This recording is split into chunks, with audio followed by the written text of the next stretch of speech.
Welcome to Box Up Banter, where we were almost traded to the Celtics, but we're not. I'm Chris Okamura. Joining me as always, this is Jordan Christmas. How's it going, Jordan? I love starting off the podcast with Boston slander and almost jokes. Oh, what is it? What is the phrase? Groundhog Day every year. And Danny Ainge is just close to it's just so close to getting that prized trade, that prized player, and just falls short. But he was in the sweepstakes. He just wants you to know. Yeah, he just wants you to know that he was in the race. Yeah, he was almost in the race to acquire this podcast, like Chris said, but talks fell through. We went in a different direction. Yeah. Speaking of trades, before we get into because I know you got a question you want to ask. I do. I have a fun question. I have to say for the listener, you'll know in the future I am a huge 49er fan, and so speaking of trades, we made a big trade this weekend. It is basically the trade that's signaling we're ready to draft the franchise guy, the franchise quarterback. This is one of those as a fan. I'm just saying this now for the podcast. As a fan of the 49ers, third generation Niner fan, been going to games since I was 8 years old. My grandpa was a season ticket holder. There's a whole deal about that. But the Niners are very big in my family. And for the first time in my life, this is like one of those fork in the road franchise moments where we traded literally a lot of capital to move up in a very quarterback heavy draft class. And let me just say, I have watched like 1.5 games of Mac Jones, but I swear to God, if we draft Mac Jones, I will throw up. So, I mean, that is just my early draft take right now. In reality, you're getting Zach Wilson, Trey Lance, or Justin Fields. It's looking like Lance and Fields, unless the Jets really, really just break character for the draft. But I want Fields. Lance would be fine too, but both of those guys fit the mold of athletic, modern quarterback that played in a Shanahan similar style offense. Right. Mac Jones just seems like a Matt Ryan 2.0, which is a very good player, by the way, a very good player, but not the athleticism required, and also just doesn't. We just need a more pop. And every time I watch Mac Jones highlights compared to Justin Fields highlights, I'm just like, can we please take Fields? This is like 2017 again, where I was like, we should take Deshaun Watson, and then we end up drafting a fucking defensive lineman. But those are my early NFL draft takes on the BOB. Yeah, no, I've been taking a look too. But yeah, it's interesting. I'm of the belief that the Jets should trade down. I still am a fan of Sam Darnold, but I just think they need to give him any kind of help whatsoever. But I wonder how bad Darnold is myself, because the Jets were just poorly ran. I do like the new coaching staff they brought in. Half of it's former 49ers, so I think they're in good hands. But yeah, I still kind of believe in Darnold a little bit myself.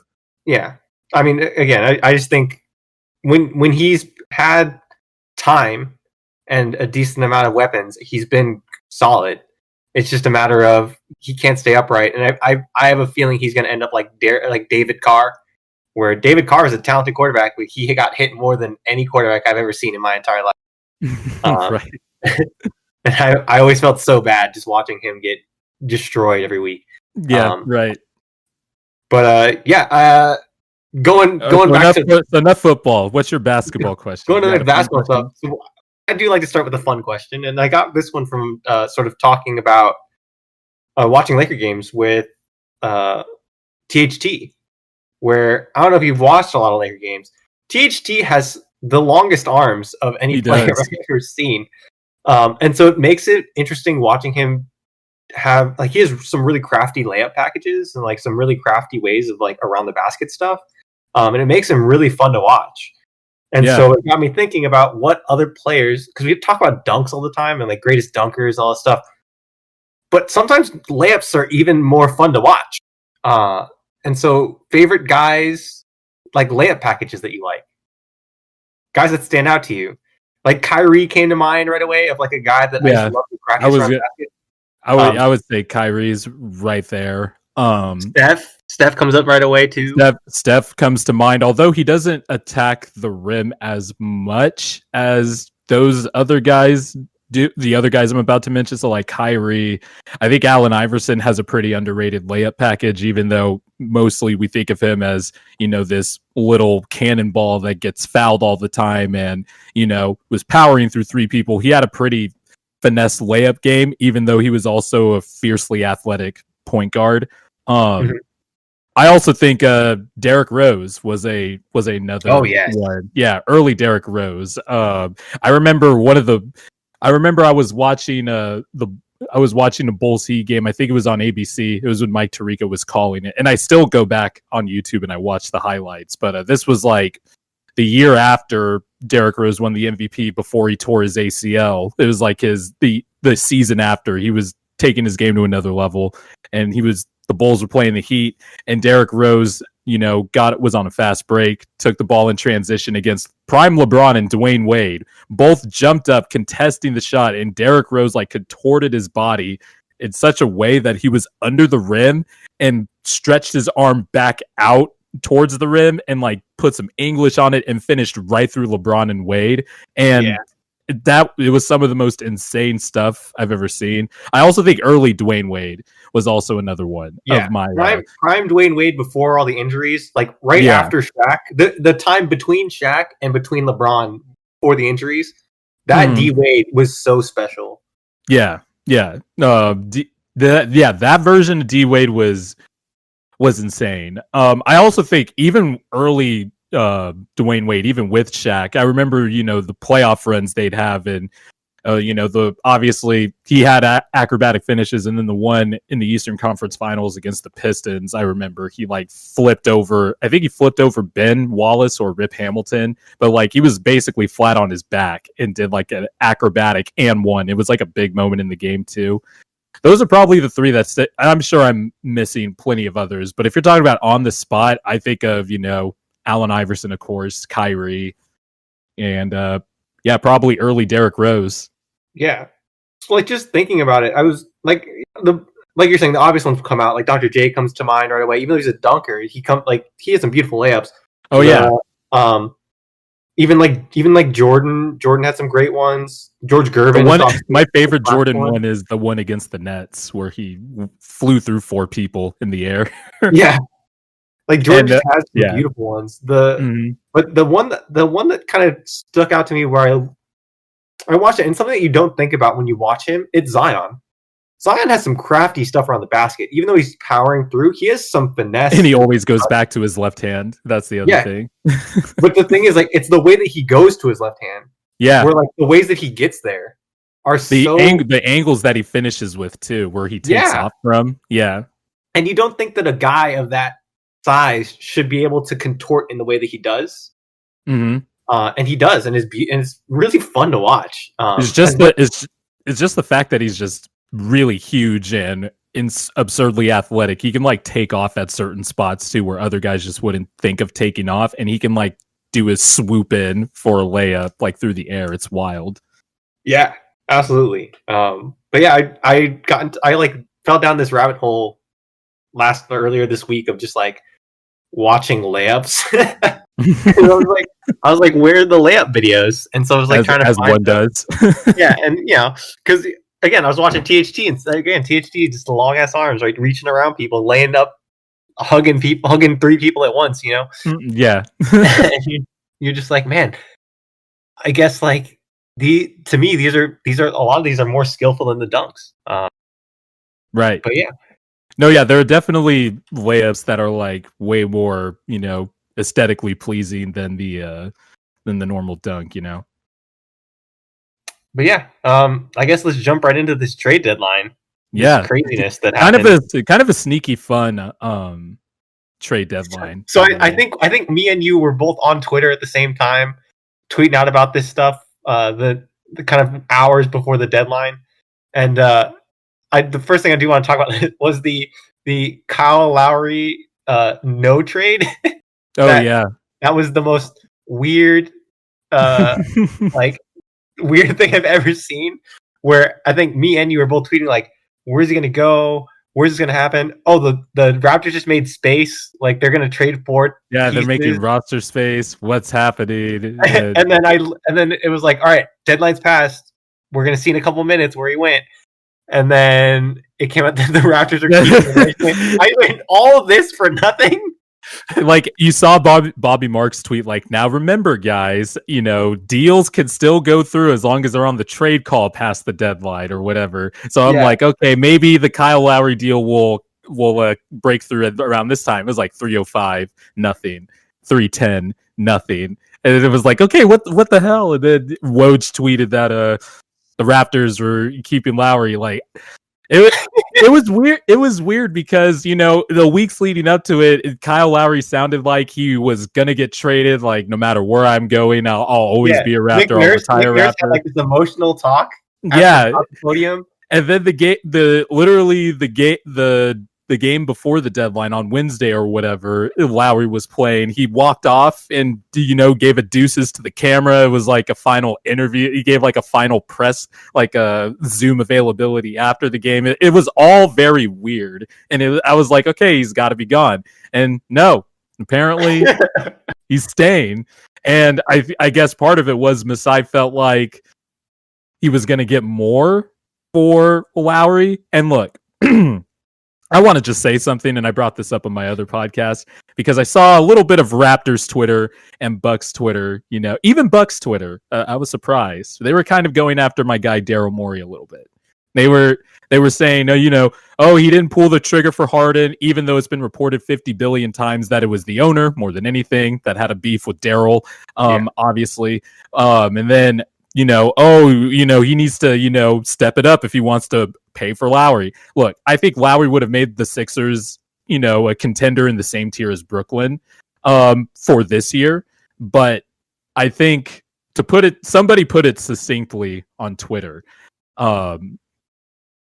Basically, the Sixers have the best record in the Eastern Conference. Still, by the way, without Joel Embiid, a top 3 MVP candidate, which they have. They have an MVP candidate, the best record in the East, and the possible Defensive Player of the Year in Ben Simmons. And we need to start acting like it. Maybe they didn't need to make a deal. Maybe they felt like, hey, I think there's merit to saying, hey, let's roll with this squad and not over. And Lowry, the overpay probably would have been worth it this year if you won a championship. But would it be worth it in the long run for a rental who wants a contract extension after that? For a 35-year-old point guard who, yes, has been really productive still and still a really great player, but takes a lot of punishment, is, the way he's built, will that last? I kind of don't blame the Sixers for not going for him or the Lakers. They just asked for a lot. And I think like it was a thing where from a Lakers perspective, they're asking for 2 starters and our best young asset, which for a point guard as old as Lowry in his last year, I don't think that's worth it. Considering that we have Schroeder, who I don't think is a huge downgrade, or even I think that's a pretty lateral move, and they're also on a 1-year contract. Wait, from Lowry to Schroeder? Well, I don't think it's a big enough upgrade to warrant another starter and a younger guy. Okay, all right. Again, 1 for 1, yeah, totally. But I'm saying like, given Schroeder, I don't think it's Schroeder on top of on top of the other KCP stuff. and THT as like making it worth the Lowry deal. Yeah, I don't think that's. I feel you. And I think the tie-up with you guys was Maxey, right? Yeah, the tie-up was the tie-up. Well, I guess the alleged package was Hicks, Danny Green, Maxey, and Thibault. I would have been fine with Maxey. I would have had to grit my teeth with Danny Green, but I would have been fine with it because he was an expiring. And, I would have been fine with giving. Have you fallen in love with Danny Green? It's not that I never was falling in love with Danny. It wasn't a matter of love or not love. It's just sometimes in a game when he, decides for some reason that he could dribble past a closeout and take a bullshit floater in crunch time, I get mad. But he's been great for us all year. I will fully admit that, and he has hit big shots for us. He hit a big shot against the Lakers. Oh yeah, well, it's not just the Lakers. He's hit big shots for us in other games. So Yeah. you know, I love everything about Danny Green. Like, but just the ill-timed decisions, even though they piss me off. But I would have been fine giving up Maxey, Green, and a few draft picks for Kyle Lowry. But then it got to Maxey, and then it got to other stuff too, and it just there's just merit with keeping your team together. Also, the Lakers really didn't need Lowry either, considering that even if you guys fall to the 6 or the dreaded play-in game, you guys should have LeBron and Anthony Davis. And if they are, in Anthony Davis's case, if he's 80, it'll depend if he's 85, 90, 95%. It depends on the percentage, but if they're both there, you guys are the favorites anyway. And then who was the other team? Miami was in the running too. Hero was the tie-up there because they wanted Hero Robinson. Was the tie-up. Yeah, Robinson and Hero, but they were willing to give up Robinson, not Hero. Yeah, which I guess I kind of get. I also think Tyler Hero's starting to get a little overrated, in my opinion. I think he's going to be a good offensive player, but the way he's being held in regard as an offensive player is kind of bonkers to me. It's a classic case of somebody starting to peak a little too early. Not that Tyler Hero's peaking, but you get what I'm saying, like a little too much already, and it's the Josh Richardson syndrome. And the ceiling gets altered or morphs into a different beast than what we probably originally thought. But we talked about last week with Josh Richardson. It's the same thing. Yeah, and so I don't blame the Heat at all. The Heat anyway just were able to go to Plan B by literally giving up nothing and getting Victor Oladipo, which we should talk about later. But just going back to Lowry real quick, I think I'm kind of glad he's staying with the Raptors too. It would have sucked just from like an aesthetic and entertainment perspective. It just would have sucked to see him, with fans coming back in and stuff like that. It wouldn't have been right for Lowry to just, be sent off like that with not in front of the Raptor fans. He's the greatest Raptor in franchise history, obviously. I just don't think I think teams were. It was one of those things where I would have understood it if a team did it, but I also don't think it wasn't as horrible as people make it out to be. That teams also just decided to end pat because they like their team, which is reasonable. Again, well, Lakers Twitter has been ablaze, of course, because we have the most reactionary fan base ever. Yep. And so, calling for Vogel's job, saying THT Get in line. is trash, saying THT is trash, and I don't know why we kept him, and he's a bum. And it's like, well, guys, we're losing and we're playing bad teams because we just lost 2 first-team All-NBA guys. Can we chill? Yeah, that's what happened. It's funny, that's what happens when you lose those 2 guys. There's not enough shot creation, not enough this or that. My favorite comment, and I see it everywhere, is, oh, what happened to the Lakers' great depth? Why can't we carry through this stretch? And I was like, bro, great depth only helps you when you don't lose both of your superstars at the same time. So where's that depth? You can't cover the hole that's left by LeBron fucking James. Anthony fucking Davis. Oh no, wait, where's that vaunted depth you guys had? So stupid, man. Yeah, it's amazing when you get to, like, obviously we're in different circles where the people that we're following and interacting with are a little different. But when you dive into like the casual NBA fan waters, it's a scary place, man. Yeah. It's true. And I hate, doing the whole casual thing because I think we could all benefit from, spreading knowledge and absolutely. Even talk. But there's just sometimes where you're just like, all right, dude. Like, and I feel like if this podcast was hosted by, but just real quickly, if this podcast was co-hosted by a Bucks fan and a Kings fan, I feel like they'd be saying like we have the worst NBA Twitter fan bases ever. This is true. I feel like every fan base has the worst Twitter. There are some that are bad though, like Utah, for example. I think they are the worst, actually, now that I think about it. But anyway. But yeah, I think it's funny just to, like, this happened. I commented on something. This happened months ago where I commented on something that you posted, and then a guy came after me, and I was like, "You don't know what you completely misread my statement." Oh yeah, that was your stuff about Ben Simmons, right? Yeah, yeah. basically, I remember. I remember. I think this, you yeah. said something. You said something like my stock on Embiid has been is high or whatever. And then I was like, I don't understand how people ever put Ben Simmons over Embiid. And then and he took that really weirdly. he took it as like I'm shitting on Ben Simmons, and I was like, no, I'm this is praise for Embiid. Yeah, like no, like this. Yeah, because I remember early, like before the season started, there was a few people that I followed that I very much respect their basketball acumen that suggested that maybe Embiid should be thrown into the Harden trade instead of Simmons. Yes. And I'm just like, wait, what? Yeah. Oh, that's what it was. I don't. That was so. It. Yeah, that was it. I was mainly talking about that, and you replied to me, and you were just like, yeah, like. What the fuck? Basically, like Embiid, like clearly you take Embiid over Simmons, and like even with the injury history, like anytime you have a tier 1 franchise player, you know you take that guy. Like as much as I love Ben Simmons, but yeah, I remember that very well. I have your back. BOB hosts have each other's back. It was something like it was something to the lines of like, you know, I don't understand why people put Embiid in like over or Ben Simmons over Embiid. Yeah.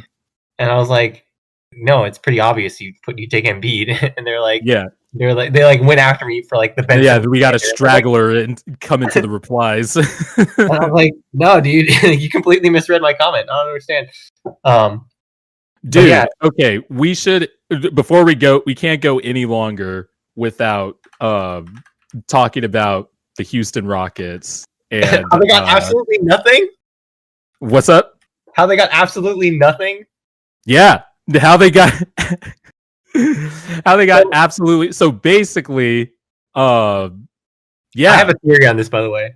Okay, give me your theory. I'm totally, if this is true, and I'm in my headcanon, this is totally true, and this is what I'm going with because it's the only thing that makes sense to me. That Fertitta is just being petty. And he's just going to feed all other Eastern teams to stop Morey and Harden from getting to the finals. I mean, sure, because, you know, the best thing to do is to just run a business out of 100% spite. Bro, right? Have you ever met rich people? You can't say I've run into too many rich people. I know what their egos are like, though. But it just—I guarantee you, this is something that's going through someone's head. Oh yeah, no doubt. But let me. In summary, I have the tweet in front of me. Yes. So the Rockets traded James Harden way back when, got all the Nets, picks and Victor Oladipo, et cetera. They turned all that. So the final return is Avery Bradley, Kelly Olynyk, Dante Exum, Rodion Kurucs, who's probably not going to play. Dante Exum, by the way, is never healthy. Same with Avery Bradley. And then, of course, all the late first-round picks and swaps from the Nets and the other teams in that 4-team deal is absolute shit. Is basically what I'm trying to say here. This is one of the worst returns I have ever seen. Yeah. For a superstar in our lifetimes. I'm almost 30, so this is definitely the worst for me. I'm so confused as to like what, because before the season even started, when these were talks, I was like, dude, I would take Karis LeVert and Jarrett Allen and Spencer Dinwiddie over any other like package over the Ben Simmons one. I would take that package, and they did. But then they flipped Jarrett Allen and Karis LeVert into they had the chance to get Karis LeVert to Jarrett Allen, but then the Cavs swooped in for the 4-team trade. Yeah, and they didn't. So like remember they had the chance to, and they decided no, we want Oladipo instead. And then I was like, I don't like it, but like okay, I guess I understand. Oladipo has not been good this year. No, and then they flip him for garbage, and I'm like, why? You could have just had Karis LeVert and Jarrett Allen, who, by the way, is playing really, really well. Yeah. By the way, I remember I disagreed with you. I would have just taken Ben Simmons. They could have had Jarrett Allen and Karis LeVert. Let's just start there. They could have had that, and that would have been fine. They could have also just flipped them. They were movable assets even if you didn't want to pay Jared Allen, you could at least flip him at the deadline. Say you flip him later to the Cavs, since you know that the Cavs have interest in Jared Allen at that point, right? And then you could flip Karis LeVert even. They could have had Ben Simmons too, which is a blue chip top 15 player. And they could have just... If you're going to trade him later, you could have just had him instead of Victor Oladipo. Yeah. But no, because Tillman Fertitta wanted to run his franchise out of spite, and I don't know how much blame I put on GM Raphael Stone. I have to give him some blame for this too, because this is the James Harden trade. But they could have just had Ben Simmons, or they just could have had Karis LeVert and Jared Allen, but now they just get absolutely nothing. I also think, sadly enough, I think this might have been one of the few offers the Rockets got for Oladipo, because remember, I don't know if you remember the line of reporting leading up to the trade deadline, but Woj was saying like the Rockets are in constant talks, hey guys, it seemed like the Rockets were just saying, hey guys, look, we're trading Victor Oladipo, look at the talks we're having, early first round pick, and it just sounded like the Rockets were the ones, like trying to get someone to bite. Yeah, trying to get someone to bite. And it was just like, I don't think Oladipo is getting that much attraction right now, because he's been hurt. He's been terrible this year. He's 28. He's going to be an unrestricted free agent. I think the Rockets even offered him that extension. I think they knew they were going to trade Victor Oladipo, and they were both going to say no, but that was just to show face. So they offered him the extension. Oladipo turned it down.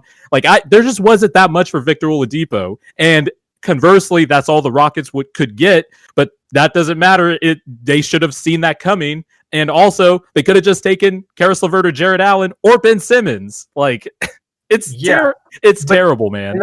And then it gets into the thing too of the Rockets just felt like they're on NBA Tinder, just swiping right on everything, and just hoping they get a match, right? Yeah. It felt so weird to look at. I know it's a weird analogy. No, I got it. I followed you. And it's so weird to see how low they sold. Yeah. Because at a certain point, you'd have to think because it's the same thing with the Raptors, where they were like, okay, we didn't hit what we wanted for Kyle Lowry. Cool. We can wait and then maybe do a sign and trade at the end of the year. Yeah. Where you can still do a sign and trade with Victor Oladipo if you keep him, and that might have paid off more. Mm-hmm. You could have. Well, it also depends, because the Rockets were on just a spectacular losing streak, and I mean spectacular in the opposite way. I guess it was a spectacle, the way they were playing. I wonder if Oladipo would have been fine with staying past the trade deadline, or if he would have performed, But yeah, that could have been a better option for the Rockets. That also, just at the time, everybody was saying look, you have two great packages, right? At least at the very least, no matter which one you would take, you have two packages in front of you. You could take the Nets package with LeVert and Allen and all these boatloads of picks, whatever. Or you could have had Ben Simmons, player X, and a few picks, and Ben Simmons being the blue chip guy out of everything. And they chose door C, which is nothing, which is crazy. It's crazy to me. Yeah, it was so weird. On the other end, a team that did get pretty good value, I do want to talk about the Magic, because that's kind of the next talking point. Yeah, the Magic. Big sellers at the trade deadline. Huge sellers, fire sale. Did you see Terrence Ross's Twitter feed, by the way? I saw some of the tweets, but I've already forgot what he It was my favorite thing of the day. As the trades were coming through, he was just doing the shocked gifs and he was doing the office gifs of the oh my god, it's happening, and all this stuff, right? And then at the end, when the trade deadline was over, he tweeted out the Captain Phillips, "Hey, look at me, I'm the captain now." Yeah. Oh yeah, I did see that one. That one was. And I was like, dude, funny. These are perfect. These are perfect tweets.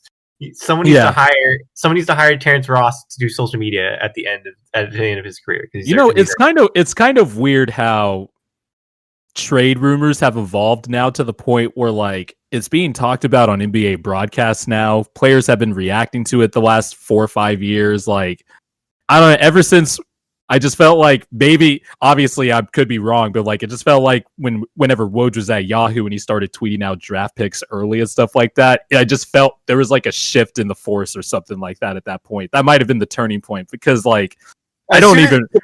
For me, it was right after Woj and Sham started like racing to break these, where I was like, oh, they're like competing. It took off, now. especially after Woj went to ESPN. Yeah, I felt like because then it was like that the GIFs of yes, I say GIFs, I sound it out loud because I don't care about the GIF war and I don't want to get called out on it, so I just say GIF. Photoshopped GIFs of Shams and Woj. Woj dunking on Shams or something like that. Yeah. I don't know. It's taken like a whole other level though the last like 4 or 5 years. Now people are talking about it during the broadcast, which is like weird because it's also sources say stuff, but they're talking about it on an NBA product, which is all weird to me. But the Magic though they had to be sellers at this point, right? They're in a full complete rebuild now. I think this was the right move. Yeah, so do I. I think they have. We talked about it earlier of like I loved their pieces. I loved their team in theory. Yeah. A lot of tall guys who can't shoot. Yeah, that's how Magic fans would describe them. It just came down to we don't have the to me one of their most interesting pieces is Jonathan Isaac, and he's hurt, and so I think the Magic came into the year thinking like we're gonna be pretty good, and in all honesty, they should have been. When you look at their roster, there's no reason. I think at least a playoff team. Their offenses always stink though because they're but like there's no reason when you look at their roster that you think they're one of the worst teams in the NBA. Oh yeah, I agree. They had a bunch of injuries this year. Yeah, there's no reason when you look at their roster you go, wow, this team's horrible. You go, this team's good. Like they have players. They have players, which is why, which is why they were. I thought they were a preeminent selling team or a team that looked to be. I was surprised they were. I was surprised they traded Vooch honestly because it sounded like Vooch was just going to stay in Orlando, and even when people say like, well, why would Vooch want to stay in Orlando? State free taxes. You're the guy of an NBA franchise. Not a lot of people get to say that. And you're basically the number one guy on an NBA team living in Florida with a lot of money. So it's not like the situation was that bad, but I didn't think they would trade Vooch, and they did. And I think they got probably the 100% value out of him that they could. Yeah. I think this was the perfect time to sell off on Vooch. I like the trade for Chicago, but obviously with Orlando trading away Fournier, finally Eric Gordon after like 4 years of what it seemed like he was in trade rumors, and then Vooch, the Magic are just all in on a rebuild. Get time for Mo Bamba. Hopefully Isaac can heal up. The Magic fans can enjoy, more Chumo Kiki, who has been surprising people. Who has been surprising people with his minutes. Cole Anthony's playing pretty well. Yeah, well, he's recovering from an injury though. He still has that cracked rib, I believe. So hopefully he comes back soon. When he was in there, like before the injury, I think he had it in February. But before the injury, he was looking like another guy who could possibly make the all-rookie team. Like he was already showing flashes as like a scoring guard.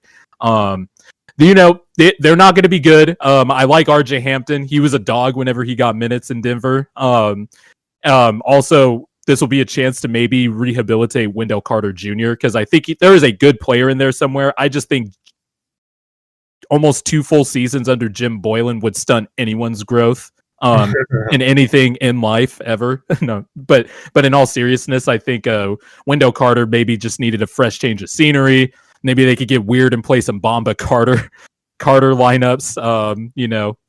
But the Magic are in a full rebuild mode now. Yeah. Which of the Magic moves did you like? Which of the Magic centric trades did you like from the other team side? So funny enough, going back to the Boston slander, the only one I didn't like was the Fournier one. The only one that you didn't like? Yeah. I love the fit with the Nuggets with Gordon. Did you watch them last night? I did. I watched the Nuggets Hawks game. It was, and you could tell they're still working some kinks out, but Gordon, I think, what was it? The first few possessions ran a screen and roll with Jokic, and Gordon got an easy dunk, and it was like, oh, okay, this is exactly what I envisioned. It was one of my favorite trades of the deadline. I brought this up with my dad, and I was like, dude, it's like they had Michael Porter Jr. and they're like, okay, we're gonna bring in future you, except a 10 times better defender. Yeah, but we're gonna bring in what we hope future you is. Yeah. And like, think of it, Aaron Gordon is pretty much physically and like kind of player archetype wise what you would hope Michael Porter Jr. is eventually. And so like seeing that dynamic with running the pick and rolls and the pick, more surprising, not the pick and rolls, but the pick and pops with Aaron Gordon. Yeah, his three this year has been pretty good, especially catch and shoot. And especially with how athletic he is off the dribble, when you have to come out on him, and then it's just a blow by. And it's the spacing, everything is fixed with him on the court. Honestly, it's like getting two Jeremy Grants and a 3 years younger Paul Millsap rolled into a player, because I think Gordon is a awesome defender. I think he was overtaxed in Orlando as the guy. I think if he's the third or fourth guy, he is perfect for that role, because he does a lot of things really well, but nothing great. And also, you don't want him creating off the dribble because it's a disaster usually. Also, well, you could use him on this team because now they actually have some threats outside of Gordon. And so maybe it'll be a little bit easier for him. You can mix some stuff in there. But I loved this trade for Denver. I want to see a few more games of this, but he covers a lot of mistakes defensively. He's going to cover a lot of mistakes defensively, especially for Michael Porter Jr., who is getting a little bit better on that end. But I like the size across the board. I like the closing lineup they could put out there. So just imagine Will Barton, Murray, Michael Porter Jr., Aaron Gordon, Jokic, or you take out Will Barton and put in Facu Campazzo or Monte Morris when he gets back. The Nuggets Aaron Gordon just fits snugly in and gives the Nuggets access to a bunch of lineups that they could play, but were missing like that extra oomph, that extra gear in the lineups they would play to go alongside Jokic's incredible offensive season. And so I would put them above the Clippers, actually. I like this move so much. I think the Nuggets are going to go on a run here, and this was my favorite move of the deadline. Yeah, I agree. It's one of my favorites. I do love the Bulls move long term. I don't love it this season. Yeah, same. I like this deal too, just long term. Just having Levine and definitely together. Yeah, but I would have loved it even more if they had gotten Lonzo too. That was the rumor, because to me the Lonzo, Levine, Vooch core is so fascinating to me. But then you have three SoCal college guys in the same team. But no, they have three final Elite Eight teams. By the way, we gotta talk tournament too. We'll talk about the tournament later. I gotta talk some shit. So then, okay. The thing with that trade that I love is like it does free, like Wendell Carter was so weird because on paper it looked like he should fit next to Lowry Markkanen really, really well. Lowry could space the floor. But it just didn't work out that way because Wendell Carter was kind of I don't know how do you describe him? He was a little bit of a black hole in a lot of ways, where like kickouts and stuff just weren't happening and spacing wasn't working. Also, Jim Boylan just actively told him not to shoot threes or try shit too. Yeah. It was weird. So like now when you have Vooch, who is a fantastic passer out of the post, when you have him being able to sort of play like a Jokic role where you have Markkanen, who's a fantastic shooter, I think that gets lost in a lot of this stuff. Like Markkanen's still a great young player. I still like him a lot. Me too. And so when you have him now able to sort of freelance and play off the ball with a passer and with an offense that's going to be able to find him in space, I think that's really fascinating and it really could be a lot of fun. I still I don't think it's gonna work out as much this year because I still think the Bulls, whenever I watch them, they have a lot of players I like and they play hard. Billy Donovan has them well coached. I just think they're missing a few connectors on the perimeter. I know they've been trying to manufacture, passes and ball movement, through, Thaddeus Young, who has been having a great year passing the ball. And, Satoransky can chip in here and there. Levine is averaging 5 assists, but it's more so out of, his self-creation outside of, as opposed to, finding guys or throwing guys open or whatever. So Lonzo would have been actually really good for the Bulls also. Yeah. But also, I do like that the Bulls just have 2 all-stars now that are really good offensive players, because the 2-man game between those two it's just going to be nasty. I was watching the Bulls Spurs game over the weekend to see how it would look, and it did not turn out well. Basically, halfway through the first quarter is when the game just went bad for the Bulls. It was a bad blowout, so I didn't really get a good gauge to have some first impressions on it. But there is some stuff there was some stuff they did like in the first quarter where you're just like, okay, like a lot of like some of these plays will make a lot of sense. Like throw the ball into Vooch and have cutters come off of him, dribble handoff with Zach LaVine. Like I can't wait to see the explored offensive creativity between these two players. Yeah, definitely. And I think the thing that I think went a little underrated, I love that they got Tice as a backup center. Mm-hmm. I actually really enjoy him as a backup center. I don't like him so much as a starter, but I think he's a top backup center. Yeah, he's a rotation big for sure. Like he does a lot of little things that, helps a team. Okay. I'm thinking of someone else, and I want who else am I thinking of here? That that was the same kind of player from a couple years ago that you would think is like not a great starter, but he's someone that's like, man, if I can have him as a rotation guy. Play for the Wizards. Mo Wagner? No. No, who? I forget his name. He played for the Wizards, he played for the Magic. He played with Dwight a lot. They ran twin towers with him and Dwight for a long time. He's European. Oh boy. You know what I'm talking about? This is great podcasting. I'm blanking. His nose is gigantic. Oh, I know who it is. I remember his name. You got it? Or you want me to tell you? You tell me. It's a Marcin Gortat. Oh my god. Yeah, wow. How did I forget that? Dude, he's the kind of player to me where it's like, man, I don't like him as my starter, but I love him as my backup. He was a starter for some Wizards playoff teams for a long time, and it was like, he's decent, but like you could always upgrade that position.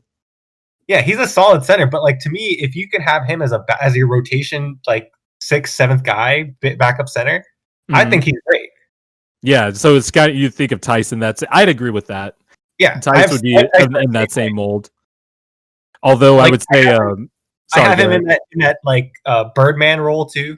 Of like, dude, just the guy comes off the bench, high energy, good defense. Yeah, catch and finish around the hoop. Yep. Tice is going to shoot the occasional 3, but yeah, I like that. I like that pickup for the Bulls. I also like that the Nuggets got JaVale McGee. By the way, kind of needed a vertical space, not vertical, rim protector to back up Jokic too. Circle for JaVale. Yeah, I know. He was on some good. He was on that 56 win Nugget team, that 57 win Nugget team, back in 2012, 2013. The mellow trade pieces. I think that Wilson Chandler was their best player. Who? Chandler? No, Andre Iguodala was their best player. Oh, that's right. Yeah, he was their best defender, best playmaker, best everything. Andre Iguodala is so underrated. I just remember. I remember loving Sixers Andre Iguodala. Everyone talks about Warriors Andre Iguodala. No, Sixers Andre Iguodala. Sixers Andre Iguodala was amazing. He just miscast as a first option. Yeah. But yeah, I love that trade a lot. And I think a lot of people the Vooch trade kind of overshadowed that, and it should. It's a more important trade, but I think the Tice trade like kind of rounds out their roster a lot more. Mm-hmm. It gives them a lot of depth. The one trade I didn't like, again going back to the Celtics, was the Fournier one. They didn't give up a ton, so it's okay. I just don't know what this trade does for them. It felt like they were like, we need to make a move and we need to do something. What can we do? And they just swung, and this is the best they could get. I kind of get it from the perspective of you kind of want somebody to, replace the, minutes from, guys 4 through 3rd. Basically, the guys beyond Tatum, Brown, Smart, Kimba. You want to, get more assurance and production from the rest of the guard positions. I imagine Fournier is going to come off the bench. And obviously, this was clearly not the guy they were trying to go for. They almost got. They almost fell through. What do I do? Yeah, they almost got Aaron Gordon, and so they had to settle for Fournier. I guess I kind of get it. I guess maybe I'm not. I don't. I guess I don't dislike the deal as much as you do. I guess I don't like it. I just think it's pretty underwhelming. Yeah, it is underwhelming. I do think it kind of helps though, because I don't think it helps them with their real problem, which is, they need to get some more ball movement going. Smart is their best passer, but you saw when Smart was out, Tatum and Brown, they can create, but it's more like watch me cook with the rock and then, dish it out, as opposed to, moving the ball around the perimeter and stuff, which is, why Smart is also really important to that team, not just defensively. But it just felt like shit. We need to make something happen. Let's just do this. Yeah, exactly. We're gonna get into this a little later with the Rondo trade. I felt like that was sort of the same idea. I have thoughts on that one, but it's sort of the same thing where it's like, man, this is an upgrade and it helps, but I don't think this gets to the real issue here. I don't feel like this fixes anything. I think it just makes you a little better at what you're already doing. Yeah, that's exactly how I feel about it. I still think they're pretty, I guess, soft, for lack of a better term, defensively also.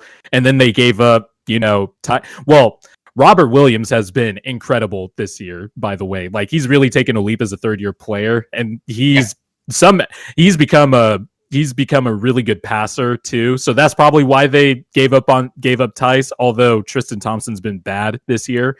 They did pick up Mo Wagner, who is going to lower that defensive quota. Yeah, but actually Mo Wagner, that dude, I love whenever the Sixers would play the Wizards or whatever, or whenever I catch Wizards games, that dude, whenever he gets his minutes, I'm telling you, he's gonna play hard and he's gonna flop his ass off.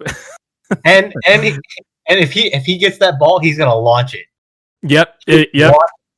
Definitely a perfect Celtic. But yeah, I think this helps them a little bit, but is it enough to put them back in the same class of, the Sixers, the Bucks, the Celtics? No.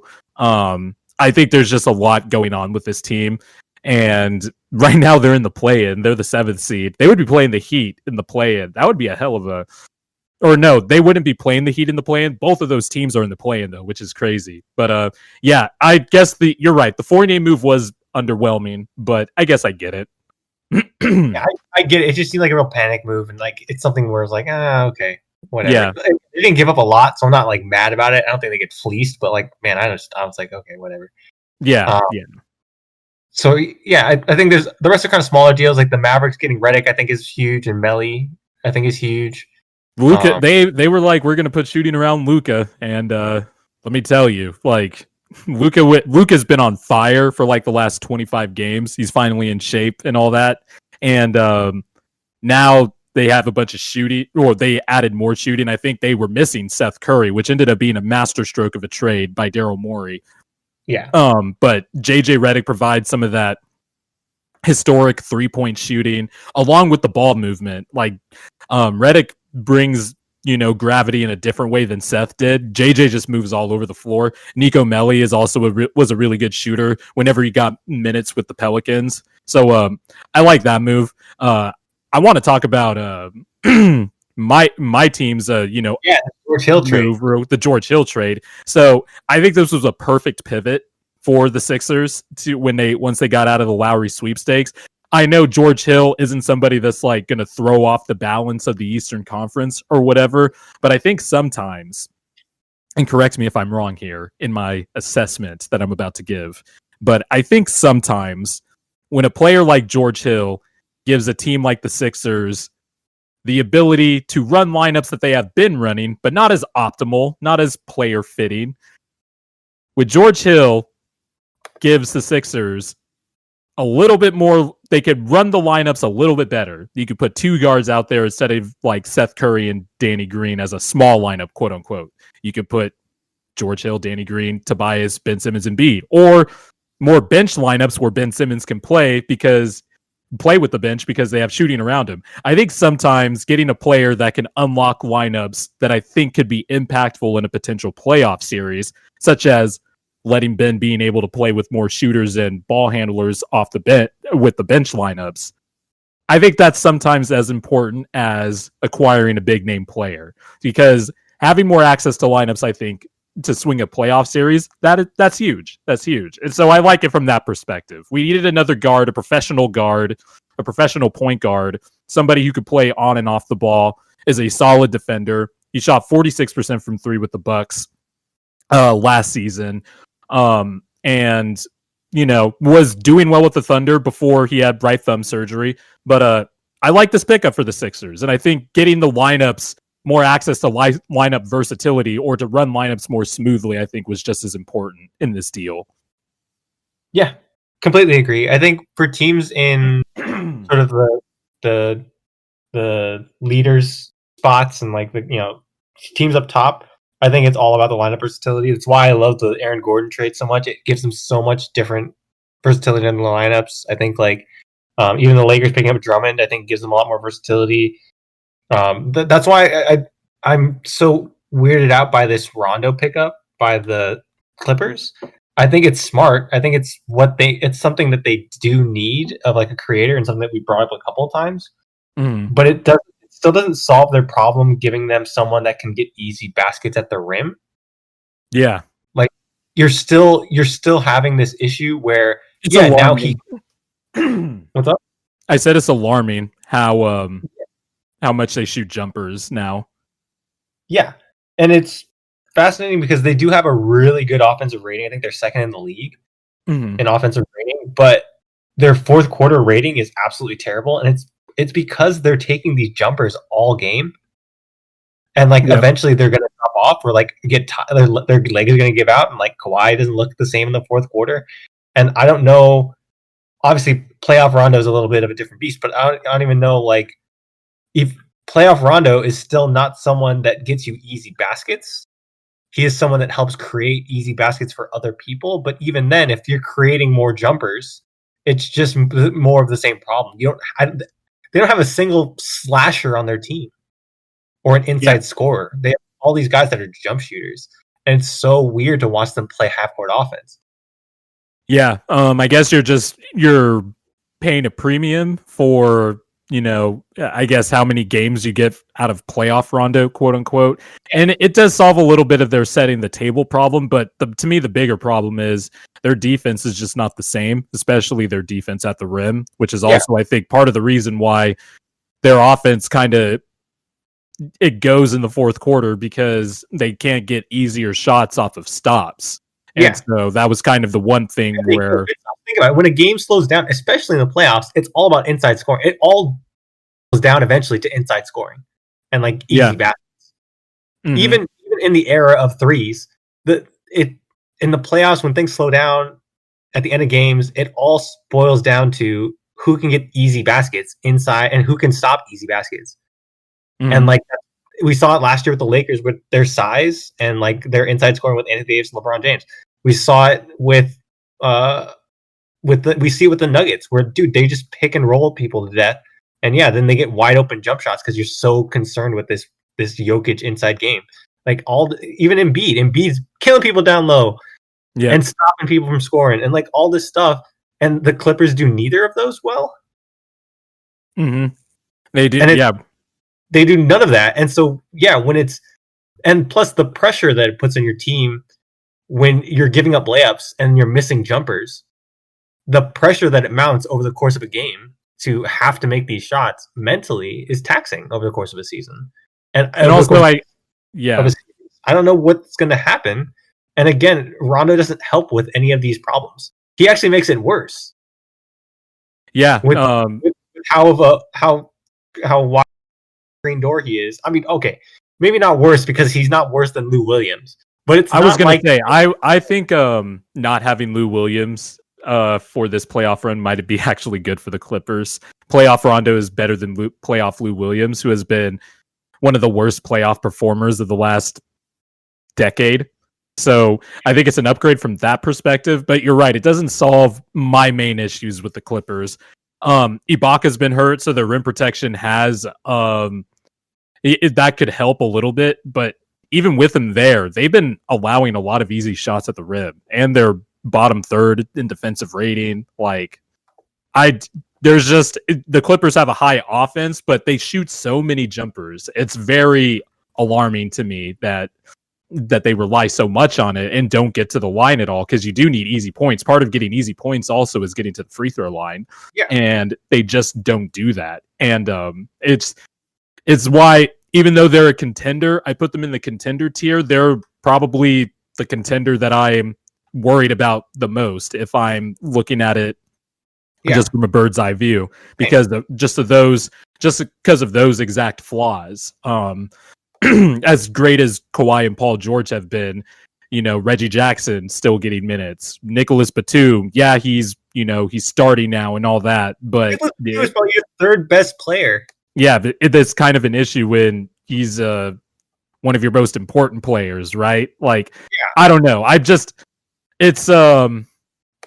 They're definitely the contender I'm worried about the most. Like I said, I would with the Nuggets move, I would put them over the Clippers if I were to do my tier list. Again, I might put them over the Suns, or at pace with the Suns. If this continues to go the way that we saw yesterday, I'm not there yet. I'm not ready to put them over the Suns or the Jazz just yet. I want to see a few weeks of this, but I mean, it wouldn't surprise me if by the end of it, I just need to see a few weeks of this Gordon thing first before I put them over the. No, I'm just saying, if they start this hot and they continue to go, I don't see any reason why I wouldn't have them high. If later down the line. Yeah, exactly. This is I'm not disagreeing with you, by the way. I think that is very reasonable to move Denver up the contender ladder now. I think I had them in the dark horse, tier, kind of waiting in the next tier. And now I think the Nuggets are this. I think this was the player the Nuggets needed. I really I know we're going back to this move, but that was probably my favorite move.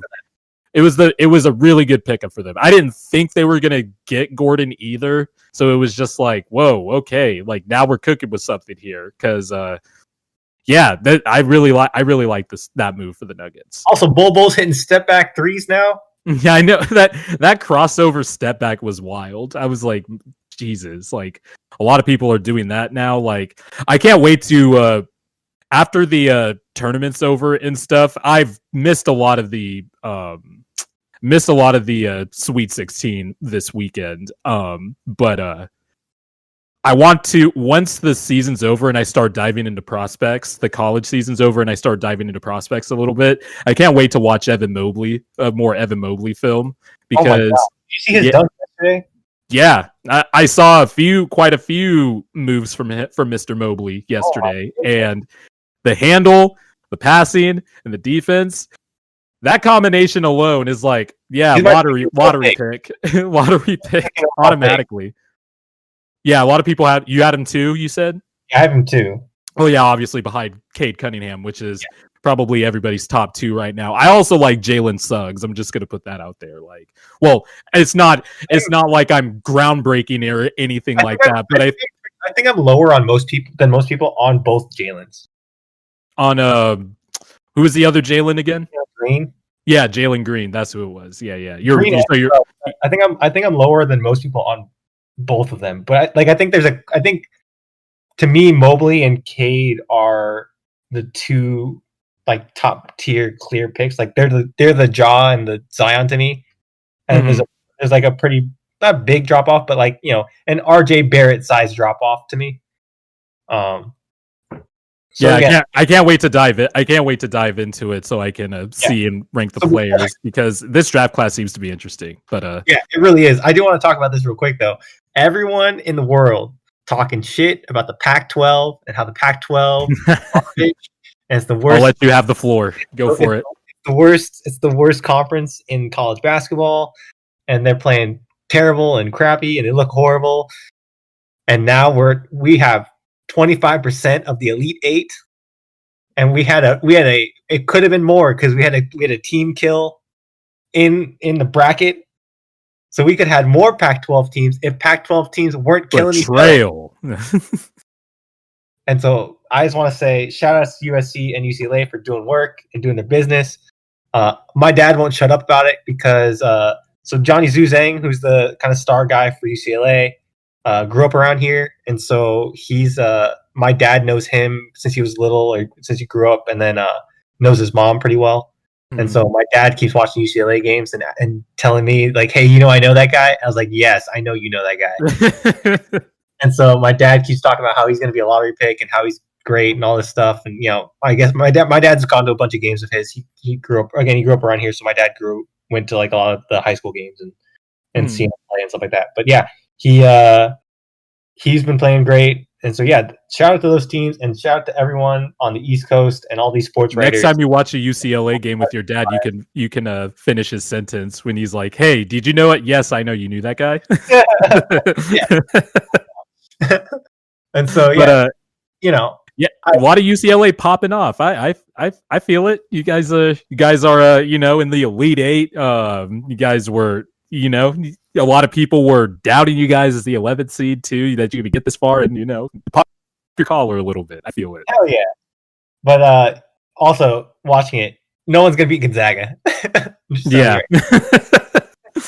that is the team, I think, too. Nobody, I think they are the odds-on favorite. Yeah, it's like not even close. Yeah. But shout out UCLA. Yeah. Yeah. Is there any other other straggling trade deadline thoughts? No, I do want to talk buyout because I think that I do want to talk Lakers Nets here because I think these are the two most interesting things that happen. I would just love how the buyout is just a huge topic every year. It's like, oh, that's not fair. The good players, the buyout market, the buyout. A team has not won a championship because of the buyout player. I do think Drummond going to the Lakers. Let me just real quickly before I get your side of it from the Lakers perspective. These people that are just like, oh, the Nets are stacked now. They're stacked now. Blake Griffin looks a tad bit better, but he was washed for the most part in Detroit. LaMarcus Aldridge was washed in San Antonio. We can't act like they're former All-Stars again just because the names are on the roster. Like, I don't know. The buyout market is also a good litmus test of who's actually been watching these players. Also, yeah. But, I do want to say that I don't think Drummond was washed. Like he's still no. But he was 18-14. He was awful in Cleveland. Well, let me take that back. For the first few weeks in Cleveland, and this is the rub with Andre Drummond. When engaged, there was stuff to like about Andre Drummond, but that's been the problem most of his career. So after a few weeks, he was playing awful, makes awful decisions and stuff like that. Yeah. But he has qualities that LeBron will absolutely bring out of him, and it's a good pickup for the Lakers. Being with a championship contender and with the culture that we have in LA, because again, I've said this a ton of times, but like the Lakers just have so much fun. Like the team just likes each other, and they just have a good time. And like I think in that environment, when you're winning and when you're playing for a championship, I think like it's the first time he's going to be able to do that. It's the first time he's going to have a winning record on a team. And so, I think that's something that's if that doesn't engage him, I don't know what will. Yeah, at this point, like I'd be shocked if Drummond didn't do well with the Lakers. Yeah, I think he's even when unengaged, he played 25 games for the Cavs this year, averaged 17.5 points and 13.5 rebounds. That's a solid center for me for all we need him to do here. His workload isn't going to be huge like it has been the rest of his career, like it was in Detroit or anything like that. So, he's going to have probably the least amount of of responsibility that he's ever had here, and he's going to be playing for a championship. So, you know, there's no reason for him not to succeed or think he's going to succeed. The same thing with LaMarcus Aldridge too. Like, I feel like he's going to do really well in Brooklyn. I think that's a really weird fit in Brooklyn because I don't think, again, it goes back to the thing of, man, they're just not going to play any kind of defense. I don't know. I don't see where LaMarcus Aldridge is going to get minutes. I'm going to be honest. Yeah, I just don't know, like, what. Like, is he going to I would not play LaMarcus Aldridge over Nick Claxton. I would not. Nick Claxton is a way better player at this point than LaMarcus, or a more important player for the Nets than LaMarcus Aldridge. You know what lineup I'm waiting for, Jordan? You know what I'm waiting for? I'm waiting for the full 5-out lineup where you just give Harden the ball top of the key, and on either side of him you have Aldridge and Blake and Durant and Kyrie just spotting up. Wow. Yeah, this lineup would have been so deadly in 2015. This lineup, and hey, you know what? You know what's great about this lineup, Jordan?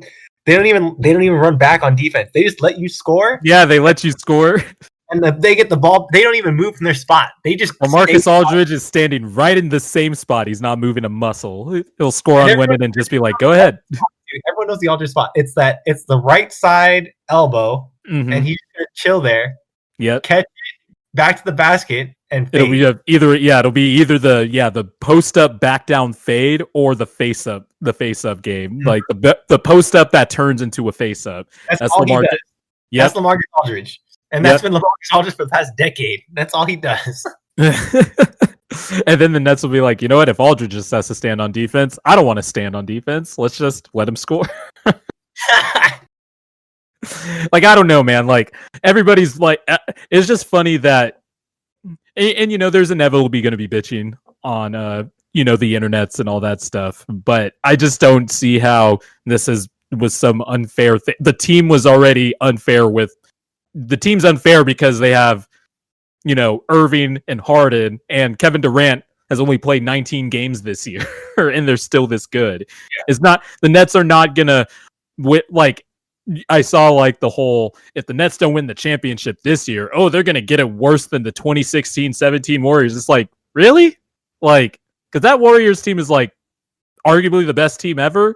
Like, 4 Hall of Famers. Like, LaMarcus Aldridge is washed. Blake Griffin is 70-80% washed. Like, I don't know. We're overreacting, I think. Yeah, I'm not 100% sure sort of how this fit works. And again, defensively, nope. Dude, my dad was asking about this too, and he's like, "What? Why are they signing LaMarcus?" I was like, maybe their plan is to just throw bodies at Embiid and Anthony Davis and hope they tire him out. Like, just throw big bodies at him and hope it works. Just basically like what was it? How teams back in the day used to just keep a third string center on their roster to basically be 6 fouls for Shaq. Yeah, like, just throw him at him like a big man cannon. Like, big man cannon. I was like, they're like firing big men at Embiid or Davis, just like boom, like a cannon. Yeah, and then like hopefully you hit him in the right spot, and like he just like slows down a little bit, and you're like, yeah I got some, right? Or like, hey guys, he's breathing heavy now. You can finish him off, right? Yeah, like, yeah, like a shadow of the Colossus boss fight or some shit. Yeah, I mean, you firing bigs. That was the Pistons plan. They're signing all these bigs. They're just gonna fire them away. Yeah, just fire them away all the way down to the bottom of the NBA. But yeah, I think that's pretty much like the only other news, because nothing else has really happened. Yeah. There is little stuff here or there. I thought just real quickly, I initially thought the Raptors Blazers trade was a little weird, but after thinking about it, I do like it for the Blazers from the standpoint of they just needed a little bit more pop offensively to take the load off of CJ and Dame. And the Raptors get a really nice player in Gary Trent Jr. who fits what Nurse wants to do, can shoot, can defend. But I came away with that trade liking it for both sides. After initially not liking it for Portland because I liked Gary Trent, but after looking at it and thinking about how long Powell is under contract for, I think he's under contract for another year after this one, after this season. I like that. I like that deal for both sides. Yeah. Oh, so we ended last week talking about the Sacramento Kings. Oh, yeah, that's right. And how they should have a fire sale and sell a farm and start building around De'Aaron Fox and Tyrese Halliburton. And instead, they bought players. So I remember you were, players, but so yeah. I don't know. I had a freak out moment because I was so confused. You tried to ease my concerns here. I don't know if it was concern easy. I just don't see these two moves.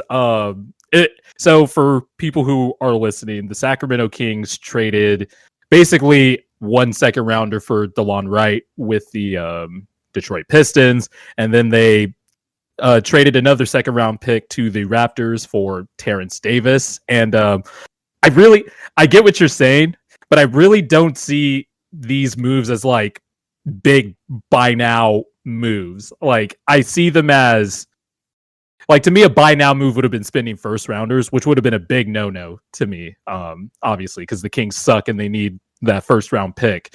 But if they're spending a second on rotation players that fit what they do long term, I get the thought process behind the right one, because Corey Joseph was awful for the Kings whenever he was on the court. And they need somebody like DeLon Wright who is fast and athletic, and that fits the mold of the Kings, who should be building their entire team around Fox and Halliburton on the idea that they are a pace team. And I think DeLon Wright fits that. I think Terrence Davis fits that as well. And so if you don't think you're going to get a rotation player out of those second round picks, and you could get 2 for sure rotation players that are under contract for a bit, then I don't mind those moves. But I do wish they sold at the deadline when they did. Or I do wish they sold at the deadline. These moves would have made a lot more sense. I still think they kind of make sense, but if they think that they I get your point. My thing is just what do you do? Yes, these are good rotation pieces, but it's not like any of these make or break you, and you're still in the same spot. You just don't have the draft capital now. Yeah. Well, that's the thing, so that's one of the tricky things, right? It's do you think you're going to get a rotation player out of those second round picks? And I'm always someone who wants to keep second round picks, obviously, and take a swing at it. So that part of it is tough, because I also think if they just sold at the deadline, the moves would have made a lot more sense, because I think they're trying to fill out the rotation so they can avoid losing out in free agency, because that's the other disadvantage with the Kings, is that they're not a very attractive free agent destination right now. So I think they're trying to fill out the roster by other means. Right. I think they need to sell in the summer, at least trade Buddy Hield or one of Buddy Hield or Harrison Barnes for this to make a lot more sense. Because there's a lot of contract money tied up into those guys. At this point, I would trade Hield and just go all in on a De'Aaron Fox Halliburton backcourt. I don't know if you've seen the numbers since Halliburton has been put into the starting lineup in place of Marvin Bagley, but I think they are 7-1 in their last 8 games, and De'Aaron Fox is playing some of the best basketball of his career by far. And I think it's not a coincidence that he's doing that with Halliburton next to him. So I think the big move for the Kings this summer, and for these to make a little bit more sense, is to trade Buddy Hield and let the Fox and Halliburton backcourt cook.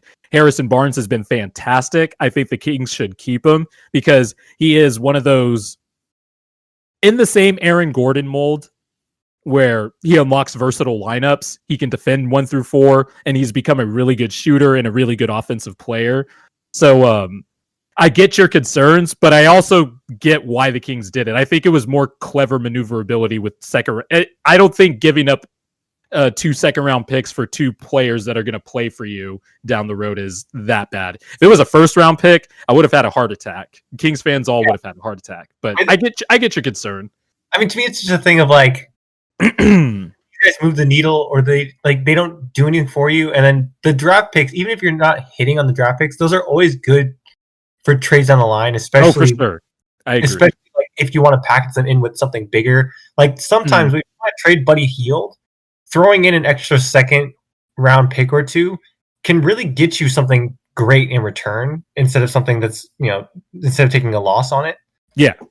And so, like, to me, all that stuff, especially for a team that is not a destination, that the draft picks are probably one of your more important assets. And so, getting guys that are rotation pieces, again, if this is like the Lakers or the Sixers or a team that, these guys are important pieces that are going to play down the line and like we're going to need in the future, then cool. But you don't know when they're going to be useful for you and when they're gonna matter in the long run. You might not be good for another 5 or 6 years when they're already gone. So my thing is always like, let's get better first and then fill out the pieces later. Or it feels like you're building a house on top of bad foundation. You know what I'm saying? And I was like, just looking at the deals, I was like, cool, I get how these fit, but like your flooring is terrible. Like, and one earthquake and this is going to go to shit. I mean, and to be fair, it already has kind of gone to shit. You're trying to build on top of shit. Like you have 2 pillars left of this building. And you're like, let's build the building back up. You're like, I think the 2 quick fixes to this shitty, shaky foundation that you referenced is one, firing Luke Walton, and trading Buddy Hield. I think because I think after that you're cooking with gas, because if you get a coach that actually decides, hey, maybe we should play like the fastest team in the NBA because we have the fastest point guard in the NBA, then you do it. You get that coach, and then you trade Buddy Hield to get more capital and assets, because I think Buddy Hield is a player a lot of teams could use. But I totally get it from your perspective. Like I said, I'm the guy who's like, never trade your second round picks. Yeah. But for the Kings, maybe they are putting the cart ahead of the horse a little bit, getting some rotation pieces down the. But high picks. These are high second round picks. Yeah, the Kings. Yeah, no, they definitely gave up. Like I was telling you, they gave up a pick of consequence with that second rounder. But if it means, they gave up like 4 first round picks, right? Wait, they what? They've given up like 4 first round picks in the last like week. No, the Kings they haven't given up a first round pick. Oh no, sorry, second round pick. They gave like 4 second round picks in the last like week. Right? Well, that thing is for the what was it? The DeLon Wright trade. They gave up 2 second round picks, I think. One of them was theirs, obviously. That's going to be the one of consequence. But the Lakers one, that's going to be a whatever one. Yeah, that's a whatever one. So that's why I was saying, like, it looks like they gave up a lot of second. They might have thrown in another second round pick. That was also a high pick. That was from a contender. But that was the Terrence Davis one, right? Whose pick was that? Great. This is going to be a great podcasting, but I'm about to look this up right now. They gave that up. They gave up another pick there, and then they did a trade last week with the Clippers, right? And they gave them another one. Okay, so it looks like it was a 3-team trade. So the Kings get Terrence Davis, and then the Raptors get the Memphis and Golden State picks, which would have been middling second round picks, so a little bit more value there. So if you want to, I guess we can him and haggle about the value of those 2 picks. But as far as the DeLon Wright one, they only gave up the Kings second rounder and the Lakers second rounder. The Kings one is the one of big that they gave up. Yeah. But I don't mind them. I guess I didn't consider these as buy moves as much as you did, I guess. I guess that's the only difference. But I get where you're coming from. Yeah, it just seems like buy moves when you're trying to fill out, like when you're trying to make your team better around the edges. Like you don't make things nice around the edges if your center sucks. You know what I mean? Like your core is not if your core is not solid, it's like making a chocolate souffle or whatever, and like you're making the outside all pretty and nice, but like when you taste it, you're like, oh, this is trash. Have you made a chocolate souffle before? No, I have not. Okay, neither have I. I was just asking. I had to ask since you made that analogy. No, yeah, the Kings' priorities are resigning Rashawn Holmes, who's been fantastic, and trading one of Heald or Barnes this summer. I want to give the Kings front office a little bit more time too, because this is their first year on the job, and maybe these moves have a direct or a correlation down the road when they could be wrong and they're like good next year with the couple moves that they're making. You're like, wow. I think there's also something to be said with this team might just be trying to make the playoffs for the first time in 15 years too, because they feel like they have the young core with Fox and Halliburton, and maybe they benefit from getting some playoff minutes without burning too much of their draft capital, I guess, too, is probably the other thing. Because Kings fans have been starving here for, what was it, the 2018-19 season where they won 39 games. Kings fans were like, okay, we could be cooking with something here. And then it just went to shit last year. Injuries and inconsistent play, except for that January and February. And then, yeah, this year they've just had wild swings. And now they're back up again towards the play-in game. But, yeah, maybe they are trying to make the playoffs. But we'll see. Didn't think we'd end the podcast with a 15-minute Sacramento Kings talk, but here we are. Well, they just made moves where I was like, "This is so weird." And yeah, I get it. Yeah, it's in direct contrast in what we ended the show. Well, we ended the show last week with Kings, and we'll end the show this week with Kings. There we go. So this has been your Sacramento Kings segment of the show. Replacing the LaMelo Lonzo segment since LaMelo's out now. They're both out. They're both hurt. Yeah. We're replacing the ball segment with Kings Talk. Weekly Kings Talk. Yeah. All right. Well, thanks guys for watching. Again, if you guys have any comments or feedback, follow us on Twitter, follow us on YouTube and Spotify and all the places. And we'll be happy to take feedback or questions or any topic you guys want us to talk about. Feel free to drop that in. We'd love to have some questions to answer. But otherwise, fresh heat. Yeah, fresh heat. So I'm not asking about your favorite layup packages. I like that question. I do. I do like that question just because it's something that people don't think about that often. But yeah, thanks for watching, guys, and we'll see you guys next time. The B.O.B.